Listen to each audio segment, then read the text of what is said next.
Hello, everyone. This is Just a Spanish Phrase, the companion podcast of News in Slow Spanish, where each episode we discuss idiomatic expression from our catalog and talk about it. Yeah, we talk about the origins, we talk about how we use it, and we have a little bit of fun. So thank you for joining us another episode. And today, what are we talking about, Maria? Poner los pelos de punta. Ooh. Things that make you absolutely terrified, scared. I don't know how to translate that. You're the translator. Okay. Well, literally is very similar to something we do say in English, is to put your hair on end. In fact, that is an expression, to put your hair on end. Oh. Poner los pelos de punta. First time I hear it in English, but... Okay. Well, it's because we have other variations too. You might have heard of this one. Goosebumps.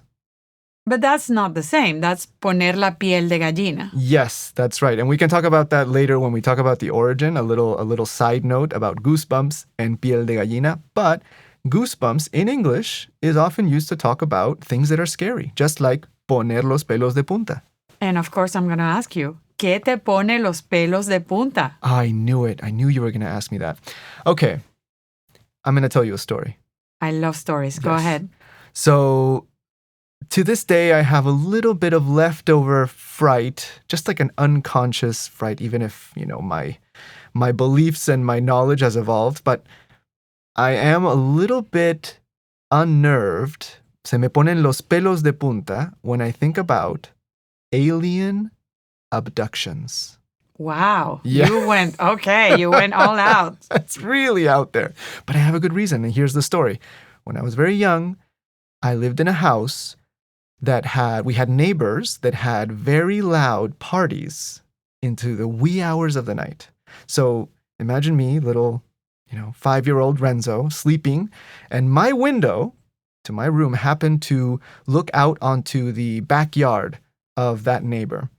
And so often I would go to sleep, sadly, with these loud parties. And they went all out. These neighbors, they had a DJ, they had lights, Oh, I grew up in Venezuela, yeah, remember? you know what a Latin American learned party to sleep through parties. sounds like. And so did I. But at the time, combine that, the insomnia, the waking up sometimes in the middle of the night to these loud noises and bright lights shining through my window, with watching certain movies like Third Encounters or Close Encounters of the Third Kind. Remember that? Of course I do. Actually, I was going to mention Spielberg because he's obsessed with aliens. Obsessed. And so was I. And so, and then, other movies that came and went like Independence Day, and just like, in general, the anxiety around aliens as a kid, was fed by this very early memory of the lights and the noises coming through the window. So I was afraid that I would get abducted by aliens. Oh, that's cute. It's funny talking about movies and things that me ponen los pelos de punta. Mm-hmm. I remember I was very young. I don't remember 7, 8. I don't remember, but I know.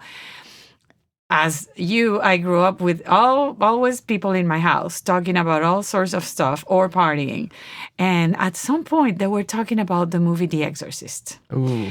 And I was like, Mom, what is that movie about? And no, you cannot know. You cannot know. And of course, I insisted so much because I've always been curious, like you are, that she said, it's about a little girl that the devil goes inside her body. That's all she said. I could not sleep the entire night. I was like, okay, the devil might enter my body. I never thought of that. Before you even saw the movie? I never saw the movie. I was only 7 or 8. Okay, well, yeah, you shouldn't. But just the idea me puso los pelos de punta. So I remember that night I was trying to cover my ears, cover my nose, breathe through just a tiny little hole so the devil could not enter. Oh, like physically there was no way in. No, yes, exactly. I was terrified. Yeah. I only dared to watch the actual movie many years later, probably like in my 30s. And then I realized, what I imagined was way worse. Yeah. But it's still scary. That movie, it holds up as a scary movie. It is good. It is good. But it's interesting how movies create le ponen los pelos de punta to entire generations. Like, I wonder if Yes. people were so obsessed with sharks before Jaws. Jaws. In fact, Jaws changed the public perception of sharks. And it was a big problem with beach communities. Like in New England, they saw a dip in beach attendance. For a while, they had to like convince people that it was safe to go. Well, not anymore. Because there's more sharks now. And talking That's about true. animals, one of my scariest like times, I saw a scene from a Venezuelan movie called Yaco, in which little boy from an indigenous tribe eats a tarantula. Because it was common for certain tribes to eat tarantulas. And of course, me puso los pelos de puntas, and I became arachnophobic ever Just since. from that? Just Yeah. from that. Well, that's a pretty common one. I feel like a lot of people have that reaction to Yes, spiders. but then when I was in my 20s, I was a tour guide, a translator for a group of French tourists who went to the Orinoco Delta. Wow. So I traveled with them to be a translator. And I'm not a nature, I love nature, but I don't like Venezuelan type of nature, which is very scary because anything happens and you're really in the wild. Here, you're in a national park, there's always a 911 or something. You're not lost in the middle of the Amazon rainforest. Pretty much. Right. So, long story short, I arrive into the camp in the Orinoco Delta. The Orinoco Delta, there's no roads. You have to travel in canoes. Mm-hmm. I arrive into the camp, and there's another guide with another group of French people. And he says, "Oh, welcome. I make sure you keep your eyes open because this morning I woke up, and inside my mosquito net, there was a tarantula hanging." Ooh. Guess who did not sleep for the entire trip? I could not close my eyes. Tenías los pelos de punta. The entire trip. And not only that, as soon as I arrived to the camp, there's a huge poster with all the venomous snakes around. So that didn't help. So That now you don't didn't have help. to just worry about the spiders, but now the snakes too. Exactly. Well, that's.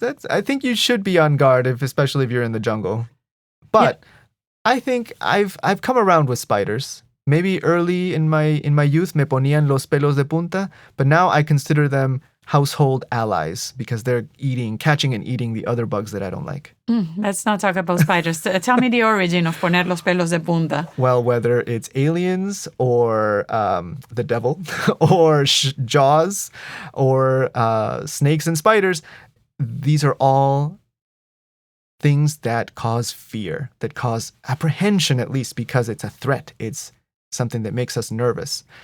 And that's what this expression is about. Poner los pelos de punta originates from the very physiological reaction that we get in situations of threat or fear, where our hair, and you can observe this too in your own body, like when it gets really cold and It gets up. yeah, the hair stands on end and you get those goosebumps, or in Spanish, piel de gallina.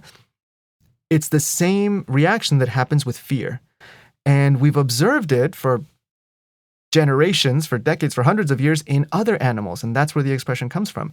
When a cat or a Cats, dog definitely. is cornered, what happens? That's another thing that me pone los pelos de punta. When I'm alone at home with my cat and suddenly the cat, I see all the hairs go up, they pone los pelos de punta, and he stares into infinity. It's like, okay. Well, they say that cats can see into other realms. Okay, I think I want to finish this episode here. Thank you. Okay. And we run out of time With also. that, we'll let it go so that our listeners don't get pelos de punta as well. But we invite you to join us in Rooms, which is for subscribers of News in Slow Spanish. Is our tool to practice conversation. Renzo and I are usually there. And I would be curious to know what te pone los pelos de punta. Yes, let's talk about scary things. And then we can also talk about the connection between pelos de punta and piel de gallina or goosebumps. We'll meet you there to talk about it. Adiós. Bye.